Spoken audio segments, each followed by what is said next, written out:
Just yesterday, President Obama actually mentioned the use of the National Guard down at the border, and he referred to a tipping point. Wasn't sure where the tipping point was going to be. That's my first question to you, Admiral. When are we going to hit the tipping point where we do need the use of the National Guard and the military down at the border? Well, first let me talk about the violence on the border, because you certainly characterized it accurately as the level of violence, which is indeed appalling in Mexico, right on the border. And we're very concerned about that, and certainly concerned about the spillover. That said, I think the chairwoman and the ranking member characterized it pretty well in their opening remarks about what the level of violence is on our side of the border. It's a bit of a mixed picture. Certainly kidnappings are up, and that's of great concern in Phoenix and other places. But along the border, actually the border cities are experiencing a lower crime rate, violent crime rate, than they have in the past. So that to a certain extent is a good news story on that score. And the border mayor has just emphasized that just in the past week. So we're not so concerned, at least at this point, about that violence spilling over into our cities. El Paso, in fact, has one of the lowest crime rates in the United States, and it's right across from Ciudad Juarez.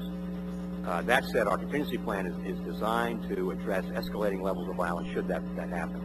And as Sal mentioned a moment ago, the way the plan is set up is that we would phase through where we would exhaust all of the resources of the federal government short of DOD and National Guard troops before we would reach that tipping point. There's no real bright line as to what that tipping point would be because the scenarios are so different. But within the planning process, we've identified the capabilities that we would need if that was required, and we're working very closely in the planning process right now with our brethren in the National Guard and the Department of Defense to make sure we're ready when the time comes. But as the President said yesterday, we very much do not want to militarize our border. So that is essentially a last resort, but we're planning for it if it becomes necessary. And I believe Secretary Napolitano used that wording, the last resort. I have tremendous respect for her. Being a former U.S. Attorney General for her state, and Governor of a border state, I think she understands this issue very well. I'm a ranking member on the Intelligence Subcommittee, and I know there's been some discussion about intelligence sharing. I know it's sometimes difficult with Mexico, given the corruption issues. I know CSIN has been very reliable in the past. It's their sort of CIA equivalent. Can you, anybody on the panel who can answer this, discuss the intelligence sharing and how well it is being shared?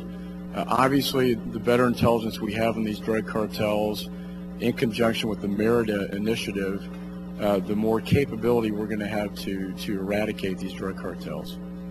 Are we sharing intelligence with the Mexican military to take out the drug cartels? Yes, sir, we are. And is that effective? Yes, and what I can tell you, the relationship with CSIN, with the Mexican agencies, with the Mexican government, has never been better as it is now.